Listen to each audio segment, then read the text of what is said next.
बिस्मिल्लाहिर्रहमानिर्रहीम। अस्सलाम वालेकुम। आज की रात शब बरात, रहमत की रात, शफात की रात और मगफरत की रात। आइए हम अल्लाह के हजूर सजदा रेज़ हों और अपने गुनाहों की बख्शिश मांगें और अल्लाह पाक से अल्लाह पाक की रहमत की दुआ करते हैं। अपने जो दुनिया से जा चुके हैं उनके लिए गुनाहों की बख्शिश की दुआ करें और इसके साथ साथ अल्लाह की रहमत की दुआ करें कि अल्लाह पाक हमें अपनी रहमत के साए में रखे।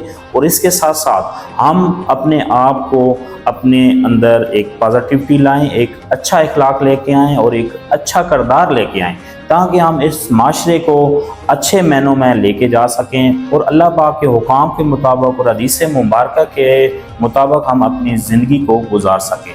और इस मैसेज के साथ मैं दुआगो हूँ कि इंशाअल्लाह ताला हमें और अल्लाह पाक इस मुल्क पाकिस्तान को सलामत रखे।